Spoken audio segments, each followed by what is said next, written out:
It's absolutely great to have, oh gosh, more and more people are joining at the moment as well. Great to have you all. Thank you so much for registering. So I'm just going to explain a little bit about what we're doing. So welcome. This is Magnets in Medicine, Engineering Cells to Target Cancer, which is one in our series, our Biomedical Research Centre in Birmingham series of free webinars. So we're holding these, we just started them fairly recently, and we'll talk a little bit more about that later, to give people the opportunity to hear about the fabulous research that's happening. So thank you very much today. We are scheduled to be working, delivering this 6 till 7 p.m. At the most. So you've got an opportunity to ask questions, and you'll hear a little bit more about that in a second. So without further ado, I will just move us on to the next slide. So thank you very much to Dr. Abhinav Thareja, who is our expert today and going to be sharing some of the information. So welcome to this series. Great to have you interested and on board. So just as a reminder, for some of you that might not know anything about it, I'm Laura Chapman. I'm the PPI manager for the NIHR's Birmingham Biomedical Research Centre. What does NIHR stand for? For some of you, you may know, but for other people, it's the National Institute for Health and Care Research. So we're going to be focusing today on a particular part of what the Biomedical Research Centre does in Birmingham. And today's talk is going to focus on the next generation of cancer treatments. And we are going to be, in the next few months, and as part of this series, we'll be talking about the other areas and other themes as well that we have, and telling you about the work that we're doing to improve health conditions and the plight of people with those over the coming months. So what exactly does the Birmingham Biomedical Research Centre do? First of all, just to be clear, we are a collaboration between universities and NHS. So each biomedical research centre is a collaboration. In our case, we're working at the University Hospitals Birmingham NHS Foundation Trust. We're working in collaboration with the University of Birmingham. And we also are working along with our other partners that you can see here on the screen. And there's a slight delay. I'm sorry when I'm pressing page forward on my slides, so please bear with me. And you can see it's quite a wide array of different partners, not just in Birmingham area.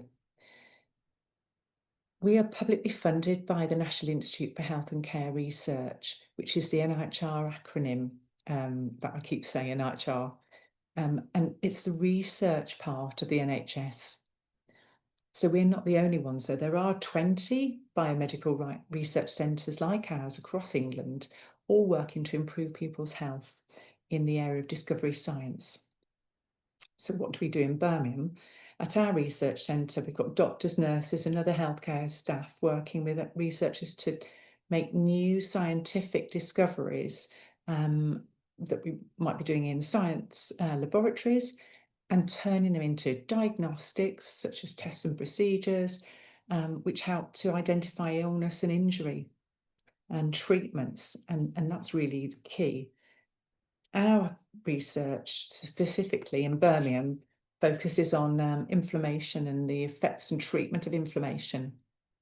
Now, you probably know already, but inflammation is a normal part of the healing process, and we all have experienced it at some time, haven't we? Perhaps you've had some pain or swelling or heat or something in a joint or somewhere in your body, and perhaps a little bit of loss of function or movement, for example.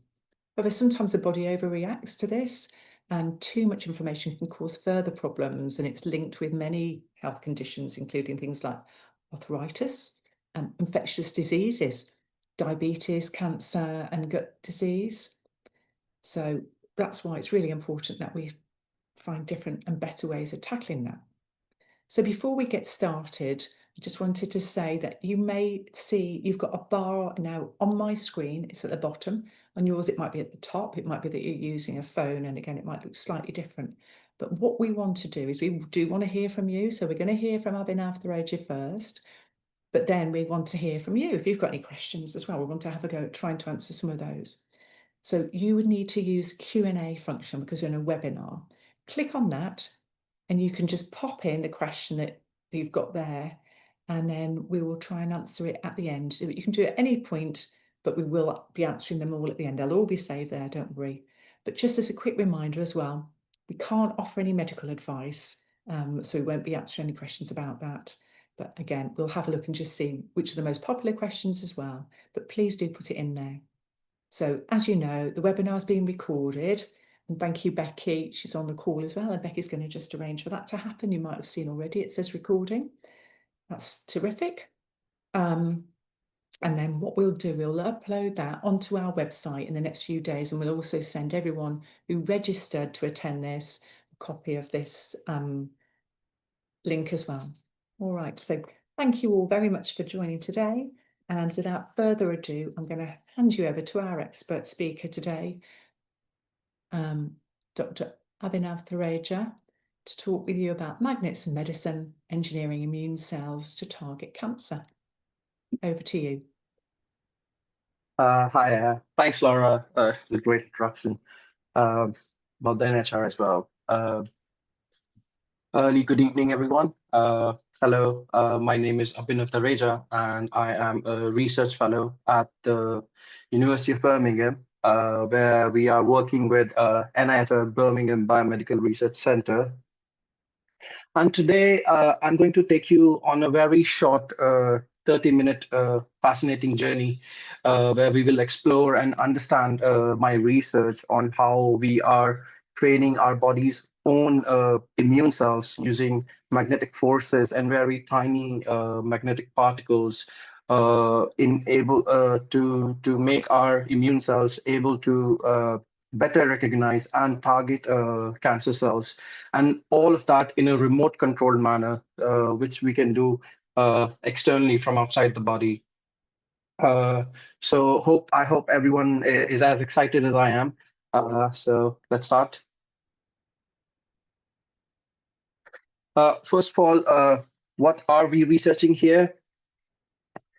So our research is quite interdisciplinary, and when I say interdisciplinary, it means it spans across multiple specializations of science, including medicine, immunology, magnetics, and obviously at the end, a clinical use or clinical translation of these therapies.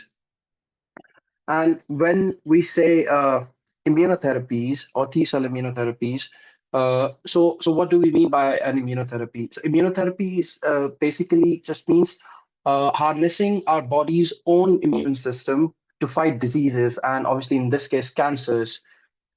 And these immunotherapies are quite advanced and at this point of time, still experimental treatments that have shown very encouraging outcomes over conventional therapies. And when we say T-cell immunotherapy, so what are T cells? T cells are again a type of immune cells that are present in our body, and we are going to study about them a bit more in detail further down the slides. So what we do with these T cells is we are trying to understand the mechanobiology. So when I say the word mechanobiology, it can be a difficult word to understand. However, if you break it down into mechanics and biology, it literally means to understand the effect of mechanical forces in biology, or to understand the effect of mechanical forces that are being applied onto our body, to our tissues, to our cells at every point of time, and how they impact the structure and function of these cells. So there are lots of forces that are being applied on our body. For example, when our heart beats, so heart is a tissue which is a collective organ made of lots of tiny cells or microscopic cells. So when the heart beats, it it uses a force to pump the blood across the different chambers of heart and then into lungs and across different parts of the body. And this is there is a force involved in that. And similarly, when we breathe, there is a force involved in breathing, or when we do a physical exercise. So all these forces are applied on different tissues and organs of our body, with and in a way they modulate the functioning and structure of these tissues and models and cells. And at the same time, these forces are also being applied at microscopic cellular levels, or uh, on the cells when these cells they interact with other cells in the body, or when they interact with the extracellular environment, or the things that are outside the cell. So these forces are applied on those cells, and they impact the structure and function of those cells. And the study of the type of forces and how they impact the structure and function of these cells is called mechanobiology.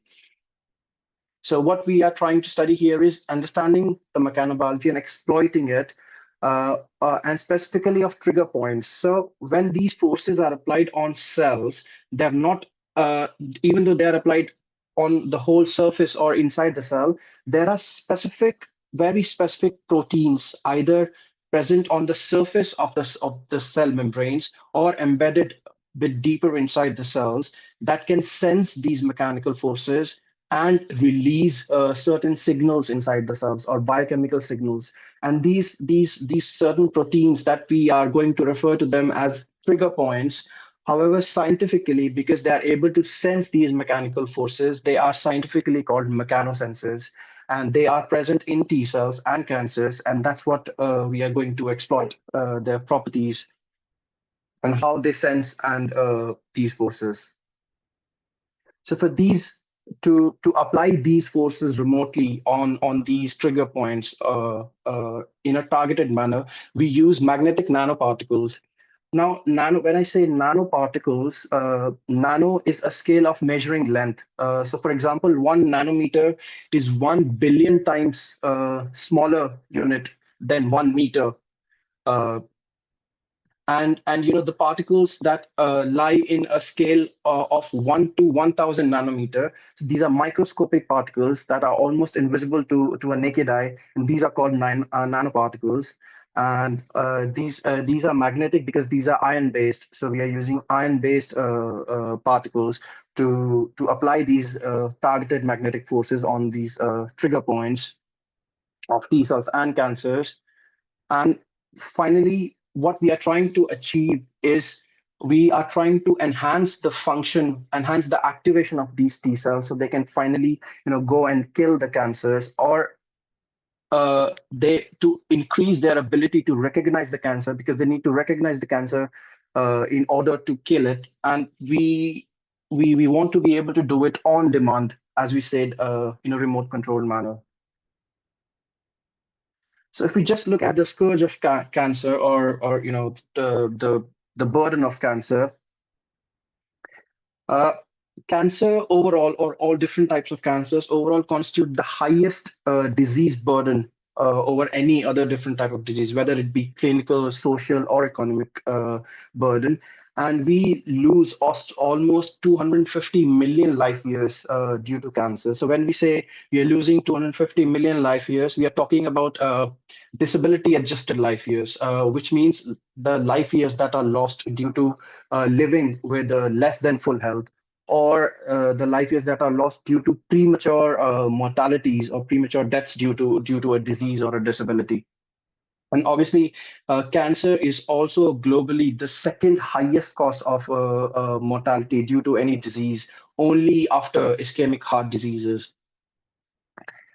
And if we look at the numbers in the latest survey, global survey done by WHO in 2022, and if we just look at uh, sorry, if we just look at the incidence and mortality numbers due to cancer in 2022 when the survey was done, and the projected numbers in 2050 across the globe, and compare it to UK numbers, we see there is around 20 million people living with some type of cancer in 2002, which is projected to increase to almost 35.3 million, which is almost a 75% increase. And in the 250 projections, you can see the blue figures. That is the addition of numbers. And same in mortality. In 2022, almost 9.74 million people died of cancer, which is going to increase to almost 18.5 million, which is almost an 100% increase. And the same numbers, if we look just across UK, there is an estimated increase of about 30% in 75%, sorry, 30% increase in numbers in the next 30 years, and almost a 50% increase in mortalities due to cancers. And when we dig a bit deeper into these numbers and see what are all the different types of cancers that are affecting people, we find a story that not all cancers are the same. So if we look at this graph, if you look at the blues and reds, so the blue is denotes the incidence of cancers, and red is the mortality due to that specific cancer. So we see the top 5 cancers, they are arranged in descending order. Is obviously in globally we have lung cancer, breast cancer, then colorectal, prostate, and stomach cancer. And you can see here how it's affecting males and females disproportionately. And then obviously there are sex specific cancers like breast cancer, which is only found in females, and then prostate cancer only found in males. And we can see lung cancer continues to have the highest mortality, almost upwards of 70% across any population. And then when we compare the same numbers to United Kingdom, we see although the top 5 cancers remain the same, but the top spot in UK goes to breast cancer, and then the second is prostate cancer, which is both sex-specific cancers, and then we have lung cancer. So we can say that not all cancers are the same, and they affect people differently. Now, when we say, as in the beginning, I said we are trying to improve T cell immunotherapies. So what are T cells? T cells are, in general terms, they are also called the warriors of immune system, and or they are also called T lymphocytes or T cells. So lymphocytes are basically white blood, a type of white blood cells. Uh, a type of white blood cells that are mainly involved in the adaptive or acquired immune response to pathogens or to cancer cells. So white blood cells are they are the primary defense mechanism of our immune system, and they are called white blood cells because they do not have they appear white because they do not have a pigment, as opposed to red blood cells that have the hemoglobin, which also gives the characteristic red color to blood. Uh, uh, so by adaptive immunity, we mean the defenses of the body that your body learns or acquires as you grow up. And this can be due to vaccination and or exposure to different pathogens as we grow up. And this type of immunity or adaptive immunity is very specific. So because this immunity is learned, so it's learned in response to specific foreign agents or foreign pathogens or cancers. And this is also very targeted. Uh, in adaptive immune response, we say T cells and antibodies produced by B cells are the main components of an adaptive immune response. Compare this to an innate immunity or an innate immune defense, which is what we are born with. And obviously, these innate immune defenses, they have an immediate action and a non-specific response. So, for example, physical barriers like our skin, it's going to prevent any foreign pathogens from entering through our skin. So it's almost impermeable to bacteria and viruses. And then we have stomach acid in our body that also neutralizes lots of bacteria and pathogens that we can we ingest through our digestive system. There is obviously tears in your eye. The tears, they have certain enzymes that kill bacteria and viruses on the surface of the eye. There is inflammation response to pathogens to in the body, and then lots of immune cells involved, which they together comprise the innate immunity, which is different from the adaptive immunity here. These T cells, they are mainly produced in, or almost all produced in bone marrow, and they mature in thymus. So thymus is a an organ between our lungs, and hence that's where they derive their name, the T cells, from the thymus. They are found in blood. They are found in lymph, which is another circulatory fluid in the body, and in lymphoid organs like spleen, thymus, or lymph nodes in the body. And there's almost around 500 billion uh, T cells circulating in an adult human body at any given time. Further down, there is around three main types of T cells. We have cytotoxic T cells. So these are the cells that actually produce the toxic or uh, the targeted chemicals or agents that actually kill a pathogen, a bacteria, virus, or a cancer cell. Then we have helper T cells that give the signal to these cytotoxic T cells to go and attack a foreign pathogen or a foreign or a cancer cell. And they also stimulate B cells to produce antibodies. And then we have regulatory T cells, and as the name suggests, they regulate the immune response or suppress the immune response in order to not have an overactive or overzealous immune response that can also lead to autoimmune diseases or allergies. And as we discussed, because these are adaptive immune responses, so these T cells, they have very targeted immunity against infected and cancer cells. So they are not going to target the bacteria or virus themselves. They instead they target the cells of our body that get infected by these pathogens, or the cells that mutate to become cancer cells. So a bit about what triggers this immune response, what triggers this T cell immune response that makes them go around and target these infected or cancer cells. So the main component or the main trigger of these T cell is called the T cell receptor, or the acronym that we use, TCR. So these are the triggers or the trigger points that we'll be targeting later. And these are unique proteins that are very characteristically present on T cells, on the surface of T cells. So what these T cell receptors, they provide the ability to T cell to very specifically recognize only one particular antigen.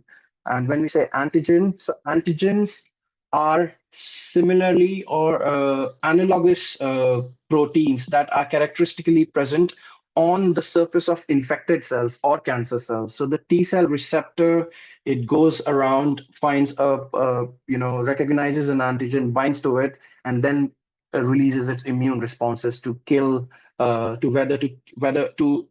recognize whether it's a foreign or a harmful agent, or a body's own our body's own cell, and whether they want to kill it or not. Now, because there are different subsets of T cells present in the body. So on one particular subset, all the T cell receptors that are present are all identical.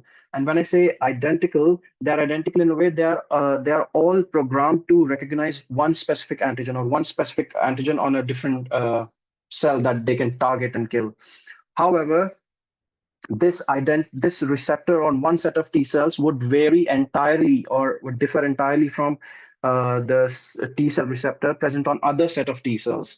And one particular T cell can have up to 50,000 identical T cell receptors.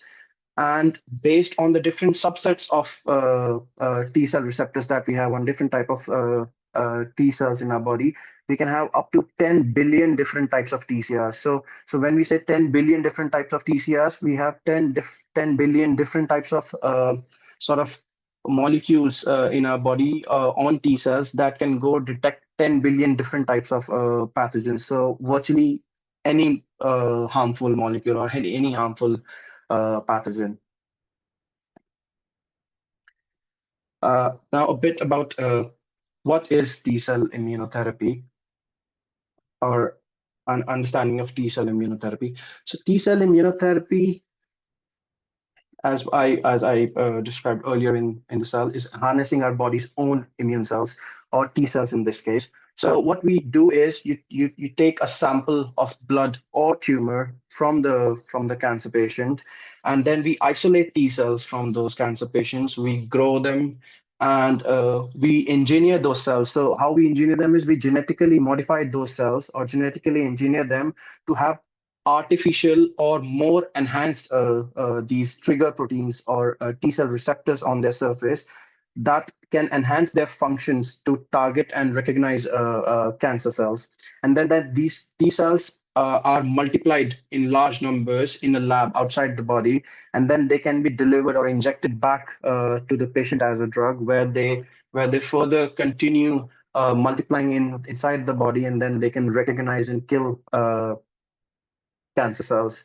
Now, a very pertinent question here to ask is, if we have T cells present in the blood and tumor, why don't they work on their own, or and as in, why do we still need immunotherapies? There's a big reason behind that, and a very crucial reason is that the cancer cells are very highly mutated cells. Though they are the cells of our own body, they don't come from outside, but they are highly mutated. And because of these mutations, they grow exponentially fast and stick to each other to form tumors, or grow exponentially fast in numbers in the blood to form to give blood cancers.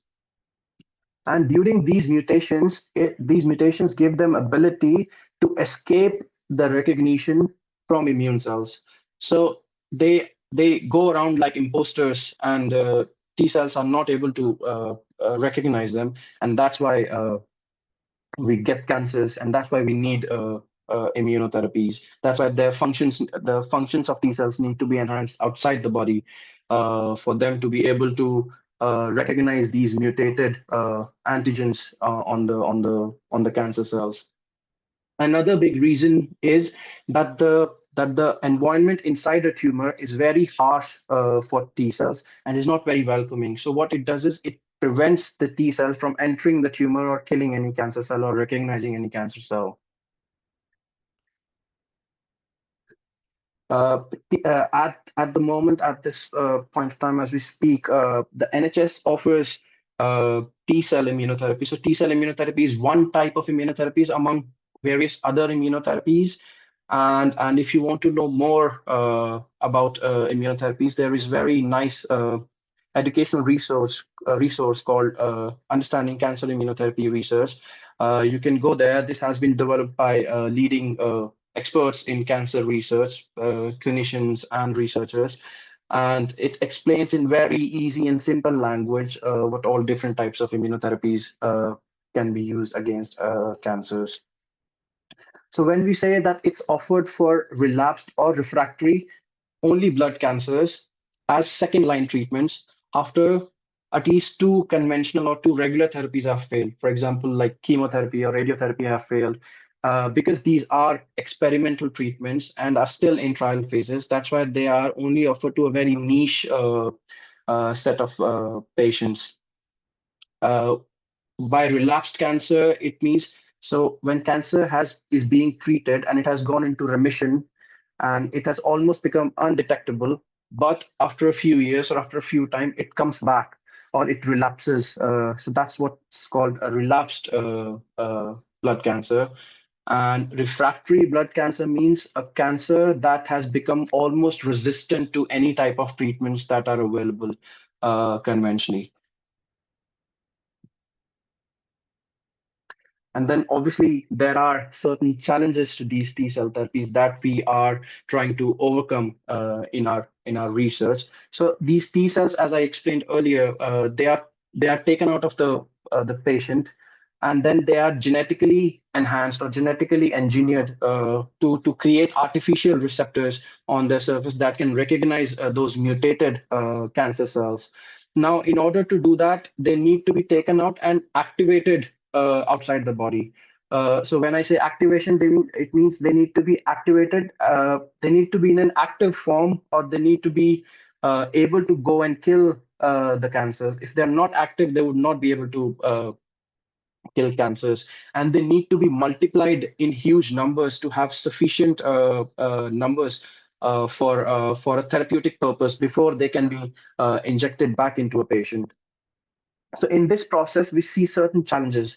So first of all is cell exhaustion. So when these cells are multiplied in large numbers and genetically engineered, we often see that at the end point of production, a lot of big amount of this population of these T cells or engineered T cells, they are exhausted and they have very low activation levels. So because of that, they are not able to kill the cancer efficiently. Other than that, as we said, we are engineering new types of receptors on the cells that are very specific to the antigen on the cancer cells in the body. What happens is after they are multiplied and they are exhausted, they also lose that specificity of that antigen, and as a result of that, there is much their recognition abilities. To recognize that cancer cells first to be able to kill them are also reduced. It is a laboriously long process to multiply them outside the body. It can takes a couple of weeks to have enough numbers for therapy. Uh, and as I explained earlier as well, as I said, that these T cell therapies are only being offered for blood cancers is because they are ineffective against solid tumors. And they are ineffective against solid tumors because that's the environment inside a tumor is too hostile for T cells in a way that it prevents those T cells from entering into the tumor or infiltrating the tumor to kill the cancer cells. So this is mainly due to the stiffness of the tumor, which prevents T cells from entering it. Uh, the pH of the tumor is quite unfavorable for T cells. And what the tumor does is because of the mutation inside the in the cancer cells, these tumors can recruit T cells in their defense rather than attacking them. So these are kind of turncoat T cells that are actually defending the tumor rather than attacking them. And it makes all of this makes the T cell therapies very difficult to attack solid tumors. So these are the challenges that we are trying to overcome in our research. And a bit about mechanobiology of T cells that I explained earlier, the study of responses from cells to external mechanical forces. So as I said, mechanical forces can impact the function and structure of T cells. So not necessarily uh, like shown here, not necessarily like a hammer, but as you can see here, an external mechanical force represented by this hammer striking this trigger point. It releases those kind of biochemical signals inside the cell to start or to modulate the machinery of the cell to produce uh, certain further biochemical things inside the cell that can activate the cell, that can make it recognize the cancer cell efficiently, or so forth. So what we have seen, or what has been reported in research, is that when the T cell receptor binds on a T cell, binds to an antigen on an infected cell or a cancer cell, there is a force, a mechanical force involved in that binding. So again, when this binds here, there is a mechanical force involved in this binding. And what these mechanical forces do is the T cell receptor is able to sense these mechanical forces. And as we discussed earlier, these trigger points that are able to sense mechanical forces are called mechanosensors. So TCR is a mechanosensor here. Now, due to these mechanical forces, they increase the lifetime of interaction, or the lifetime of bonding between the TCR and antigen. And when the lifetime is increased between the TCR and antigen interaction, it essentially increases the activation of that T cell. So the kind of response of that T cell against that infected or a cancer cell. And it has been found, unless there is a specific amount of force involved in that interaction between T cell receptor and antigen, there is no activation, or at least there is a certain threshold that needs to be crossed to achieve that level of activation of T cell for them to be able to kill cancer cells. And this is very crucial to our work because that's what we are trying to do. So we are trying to apply these forces that are naturally involved in interaction of T cells to infected cells and cancers. And we are trying to apply these forces artificially using magnetic forces. Other than the T cell receptor, there is also a very specific trigger protein that is present on the surface of T cells. As you look here, so this protein has a gated structure or a flap-like structure, and these flaps they can open and close in response to a stretch force that can be applied on the surface of a cell or a mechanical force. And what this protein does is the opening and closing or sort of modulation of this trigger point. It can activate or it can enhance the activation of T cell, or it can enhance the response of T cells against cancers. And what has been recently found is, or what is also very interesting, that this protein is very extensively found on cancer cells as well, where it regulates stiffness. So as we discussed earlier, that it's the stiffness of cancer cells, or it's the stiffness of a tumor that prevents the T cells from entering them and attacking or killing the cancer cells.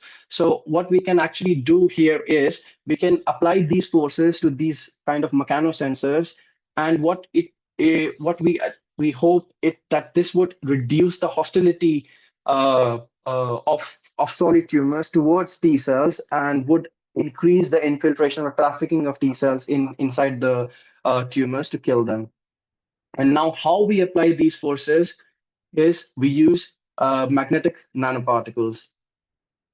So, just as a comparison, a scale of comparison, uh, our our magnetic nanoparticles are around 100 to 1,000 nanometer in width, which, as compared to a human hair, which is around 50,000 to 100,000 nanometer wide, is our particles around 500 times tinier than the width of a human hair. And obviously, as compared to a T cell, here they look the same, but if you see this, the diameter of a T cell is around 7,000 to 10,000 nanometers, which is almost 50 to 100 times bigger than the particles. So what we do is we engineer these particles to bind to these trigger points, because obviously if we are applying a magnetic force externally, we need a magnetic component on the cell to be able to apply those magnetic forces remotely. Uh, and these particles, they are ion-based magnetic nanoparticles. These are coated with natural sugars to make them safe for clinical use, in a way to reduce their toxicity and being able to escape any adverse immune response. These particles are then further modified to we add proteins and certain antibodies on the surface of these particles. So these proteins and antibodies are very specific to the trigger points. So because we do not want any off-target effects of these particles, we want these particles to go and bind to these very specific trigger points. That's why we add these proteins and antibodies. And as I said earlier, what this does is this reduces the toxicity to very negligible levels and prevents any adverse immune response. And these particles, they have been approved as contrast agents for mRNA contrast agents by FDA, which is Food and Drug Administration, which is the US regulatory authority for new medical technologies, and also by EMA, which is European Medicines Agency, which also covers some of the UK new technologies in UK. And obviously, UK has its own regulatory authority called MHRA, Medicines and Healthcare Products Regulatory Agency. So contrast agents, what they do is they typically provide a contrast between different types of like darker or lighter areas inside a tissue to be able to detect and diagnose tumors or cancers in a tissue. And this here is a representative fluorescent image of how these particles bind to cells. So if you see the green structures, the big green structures, fluorescent structures, these are the cells. These are not T cells. These are representative images, a different type of cells. And as you can see, the particles, the tiny particles in red and pink here, they are only binding to very specific points on the cell and not everywhere. So that's where we can see that they're not just binding on off-target sites. They're binding to specific trigger points and being able to activate or apply that force to trigger points. And how we apply that force is in this manner. So if you can see, we put these particles on the surface of cells. You can see these tiny particles on here, and we put them in these dishes, these laboratory dishes that have lots of wells. Now these dishes, they sit on top of an instrument which is called a magnetic bioreactor. So what it essentially does is it's a motorized platform fixed with permanent magnets, and you can see the orientation of these magnets or the structure of these magnets is the same as the wells in the plate. And this applies a changing magnetic force or a magnetic field gradient as it moves up and down at a fixed distance and speed. And when these forces are sensed by these particles, these forces, and then from the particle, they are in essence transferred to these trigger points because these particles are bound to those trigger points. And as we discussed, those trigger points are mechanosensors, so they can sense those mechanical forces and further activate the T cells. And what we see is because we saw that these kind of trigger proteins are also extensively present on cancer cells. So at the same time, we can target the cancer cell and T cell in order to modulate the kind of infiltration of T cells within the cancer environment and also activate the T cells at the same time to have an enhanced and a more matured anti-cancer immune response. So this is all about our research, and I'll just quickly discuss what we have achieved so far. So we have been able to activate these T cells after being taken from patients, and we have quite encouraging preliminary results in the last year since I've started with NIHR PRC, and quite encouraging results. Not yet conclusive, but we are upwards and onwards on this. And as we said, that these particles have already been approved for imaging purposes, for medical imaging, for MRI contrast agents. So what we are aiming or ultimately aiming to achieve is a combined platform that can be injected into the body because it's safe. It can treat the tumor and at the same time act as a contrast agent for the cancer. So we are combining the therapy and diagnostic platforms in a way to have a more efficient, sort of advanced, futuristic platform. And obviously, we have lots of clinicians and industry partners involved in our research at all times. So we are taking feedback from them. We want to know what the industry needs for the technology to be commercialized, what the clinicians need, what are the needs of the patients for these technologies. And and what this does is this helps us in rapidly approaching that pathway towards clinical translation.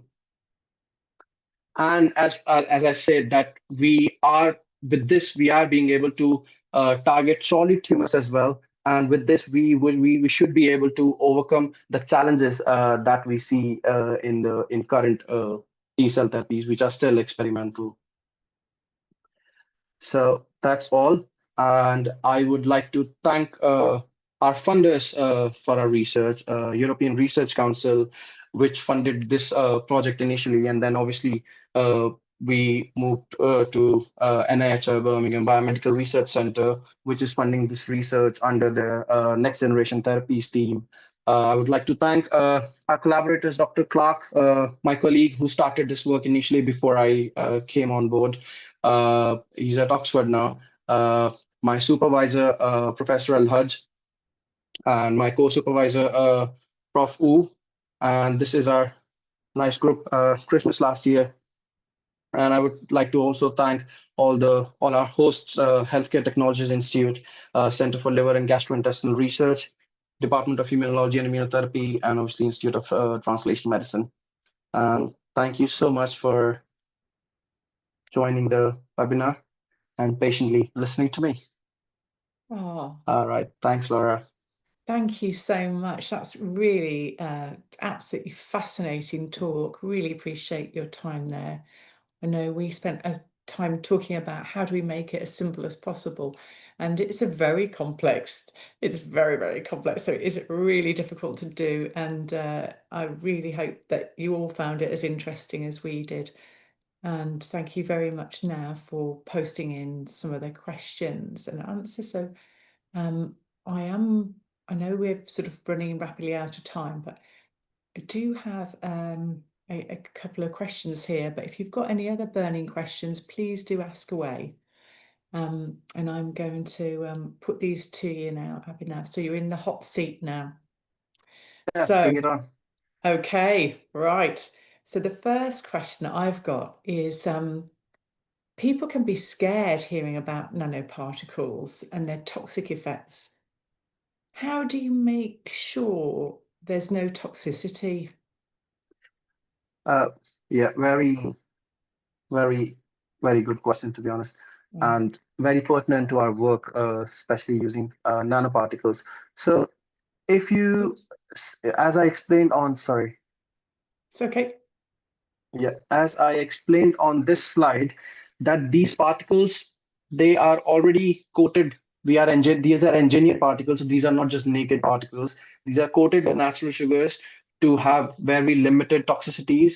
And at the same time, they are also modified with very targeted proteins and antibodies. So they are not just wandering around in the body and attacking any other cell. They are only going to bind our target cells where we want to give them. And at the same time, when we are developing new these technologies, at the same time we also test for their toxicity in different types of in different models. So we test for their toxicity in cells, we test for their toxicity in animal models, in and lots of different models. So we are at the same time as developing the therapeutic approach, we are also making sure that these approaches are safe, and obviously we can see that a lot of there are in recent years approvals from FDA and EMA, as I said, for these nanoparticle based agents as contrast agents.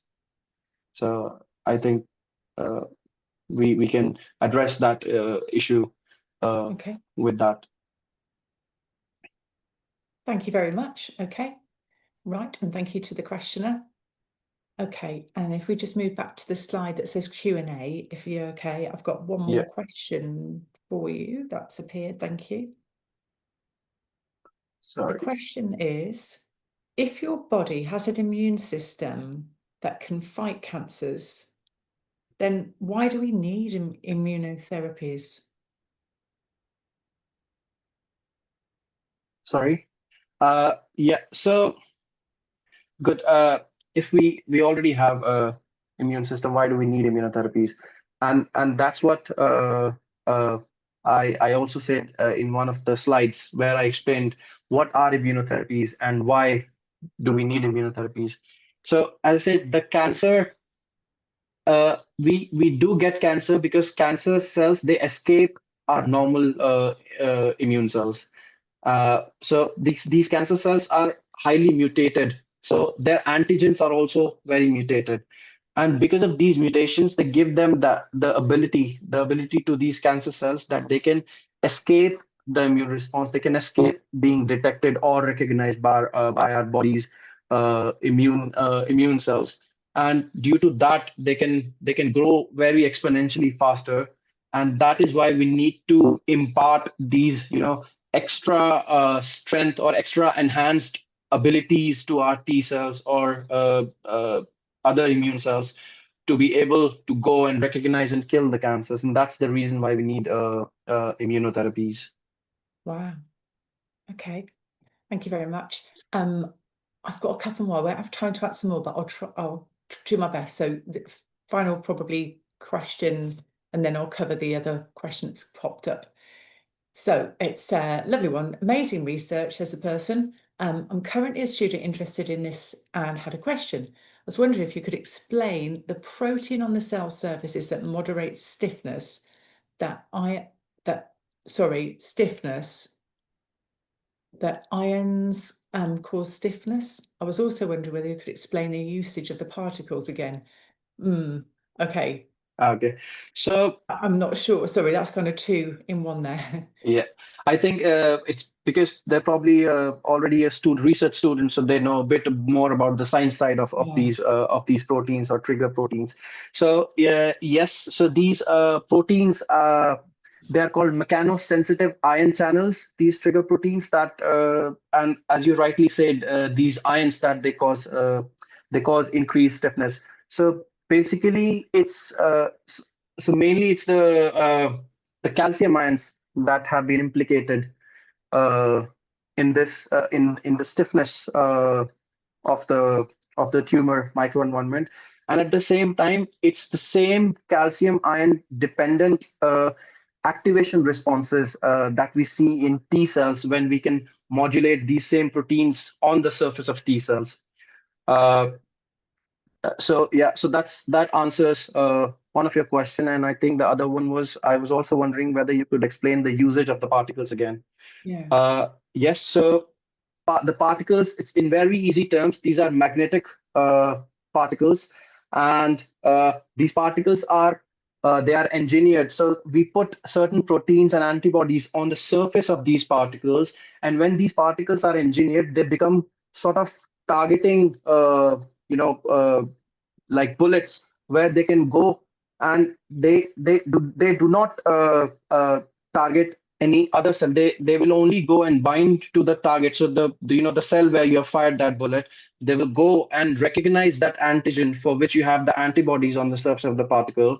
And then when we apply an external magnetic field or a magnetic force which is changing over time in a gradient manner, that force is sensed by that force is experienced by those particles because those are magnetic particles, and that force is in turn transferred to those trigger proteins or the ion channels or the T cell receptor, which are, as we discussed, are mechanosensors, and that's the kind of mechanobiology that we are exploiting. So uh, I hope this answers your question as well, the second question. Right. And I've got typed very quick. If can you just tell us, is there any type of cancer that works well or not so well on? And can oncologists recommend this therapy? Yes. So onc obviously, it's the oncologist that would recommend this therapy for you. And as I discussed in one of the slides, so T cell therapies, they are still very even though they are advanced therapies and have showed advanced or better patient outcomes over conventional therapies.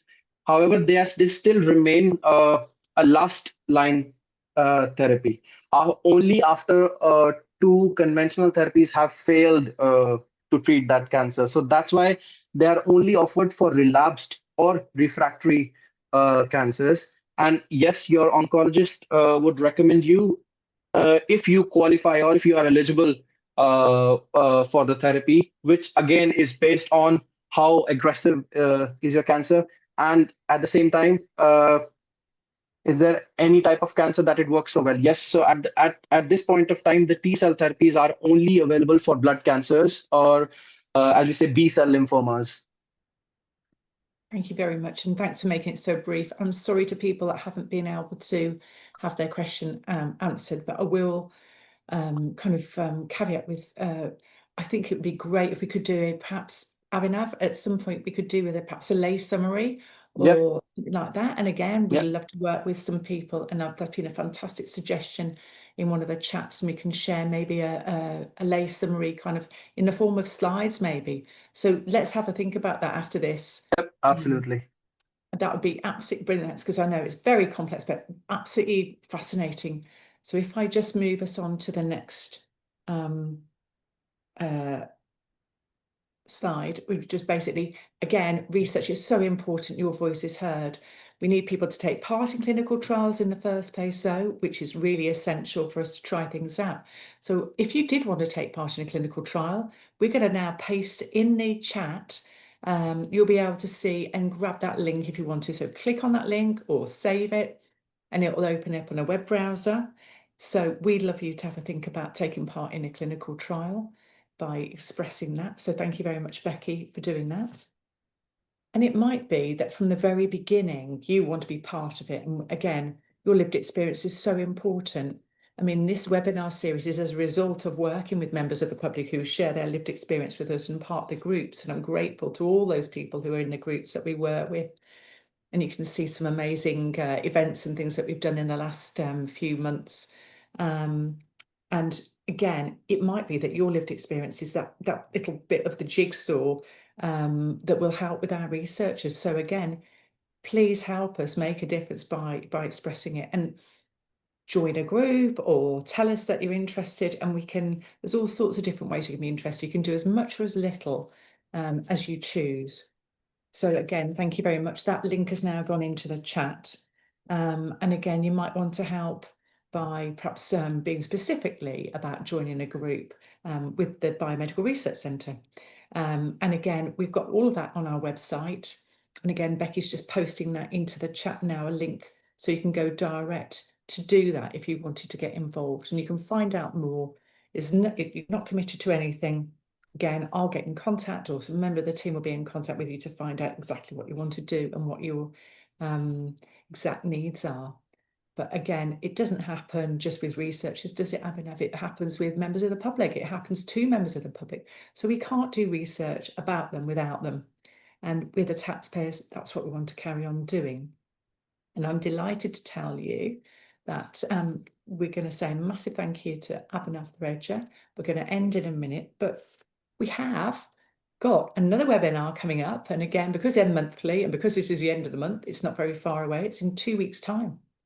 We've actually going to be hearing a very different subject, another of our themes, which is by Professor John Deeks and the team. So that'll be Professor John Deeks, Alex Rector, Beth Hillier and Claire Davenport, who are going to be talking about their theme, which is to do with how we go about diagnosing things. So we are, and I'll just show you very briefly, going to be doing that on the 14th of October, 6 to 7 p.m.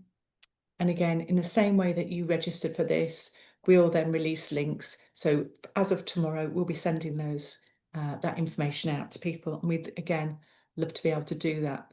But all that remains for me to do right now is to say massive thank you to all of you for attending today.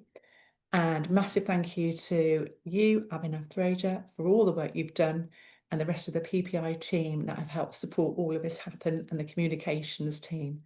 And say it's 7 o'clock, so we're going to end there. But thank you so much. And we will do our best to try and include those questions that we haven't been able to do. Perhaps if we do end up doing a lay summary, won't we? Yep, absolutely. I think we should do that. Fantastic. Thank you all. Goodbye. Thank you.